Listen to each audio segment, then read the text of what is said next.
Hello guys, welcome to our channel. This is our new video. আজকে আমরা আমাদের প্রথম রেসিপি হলো ভেন্ডি দিয়ে ইলিশ মাছের মাথা চচ্চড়ি। তো প্রথমে আমরা কড়াইতে তেল দিয়ে দিব। তেলটা হালকা গরম হলে ওতে ইলিশ মাছের মাথা একটা দিয়ে দিব। ইলিশ মাছের মাথাটা হালকা একটু ভাজা ভাজা হলে ওখানে কেটে রাখা আলুগুলা দিয়ে দিব। সবগুলো আলু এখানে দিয়ে দিব। আলু প্রথমে ভালোভাবে ধুয়ে নেবেন। এরপর এটা একটু ভালোভাবে নাড়াচাড়া করেন যাতে তেলের সঙ্গে নিচে লেগে না ধরে।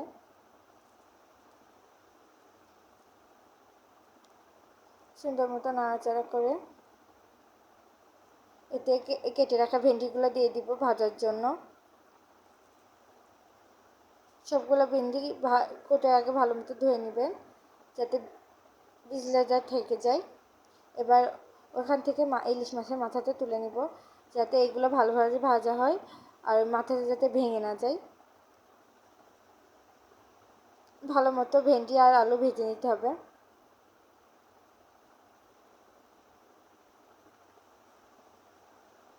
এবার ভেন্ডি আলু ভাজা হয়ে গেছে। এটা আমরা এবার তুলে নেব একটি আলাদা জায়গায়। হালকা লাল লাল করে ভাজলেই হবে, বেশি লাল করার প্রয়োজন নেই। এতে এবার আমরা মশলাগুলো দিয়ে দিব। এখানে মশলা হিসেবে আছে আদা বাটা, পেঁয়াজ বাটা, রসুন বাটা আর ঝাল বাটা। বাটা মশলাগুলো দিয়ে ভালো করে কষিয়ে নেব। মশলাগুলো দেওয়ার পর এতে হালকা একটু পানি মেশাতে হবে যাতে মশলাটা নিচে লেগে না যায়। এবার এটি ভালো করে কষিয়ে নিব। যত বেশি মশলা কষাবেন তত এটি খেতে মজা হবে। তো এটি ভালো করে কষিয়ে নেবেন। কষানো হয়ে গেছে। এবার আমরা এটাতে যতটুকু ঝোল দিব, ঝোল রাখবো ততটুকু পানি দিয়ে দিব। এখানে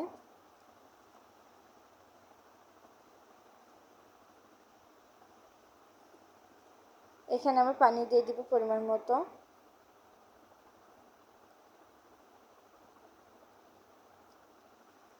তো পানি দেওয়া হয়ে গেছে। এবার এখানে ঝোলের মধ্যে ওই ভেজে রাখা ইলিশ মাছের মাথাটা এর মধ্যে দিয়ে দিব। এবার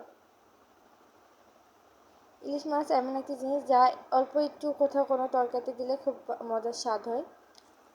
তো আজকে ভাবলাম একটু ইলিশ মাছ দিয়ে রান্নাটা হোক। এবার এটা আমরা ঢেকে দিব। এই তো আমাদের তরকারি মোটামুটি রান্না শেষ। দেখুন কিভাবে এটা নামাবেন। আপনারা চাইলে এটা একটু ঝোলও রাখতে পারবেন, আবার একদম মাখা মাখা করেও রান্না করতে পারবেন, এটা আপনাদের ইচ্ছা। এবার আমরা আরেকটা তরকারিতে চলে যাব। এটা ভেন্ডি ভাজি। ভেন্ডি ভাজি মোটামুটি সবাই পারেন, তবে আজকে দেখিয়ে দিচ্ছি। প্রথমে কড়াইতে তেল দিয়ে দিতে হবে। তেল গরম হয়ে গেলে তো পেঁয়াজ আর ঝাল কাটা দিয়ে দিতে হবে। পেঁয়াজ আর ঝাল হালকা লাল লাল হওয়া পর্যন্ত ভাজতে হবে। হালকা ভাজলে হবে, বেশি গাঢ়ভাবে ভাজার প্রয়োজন নেই। এই তো পেঁয়াজ আর ঝাল ভাজা হয়ে গেছে আমাদের। এবার এতে কেটে রাখা ভেন্ডিগুলো দিয়ে দিব। ভেন্ডিতে আমরা আগের থেকে লবণ আর হলুদ দিয়ে রেখে দিয়েছিলাম।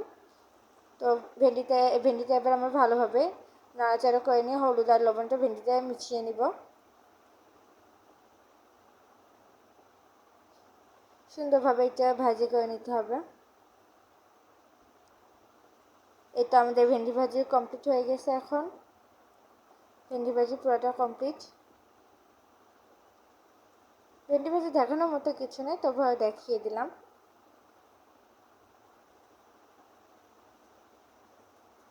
আশা করি আপনারা আমাদের পাশে থাকবেন। এই তো আমাদের আজকে রান্না, দেখে নিন। প্লিজ আমাদের চ্যানেলটা সাবস্ক্রাইব করবেন এবং আমাদের পাশে থাকবেন। আল্লাহ হাফেজ।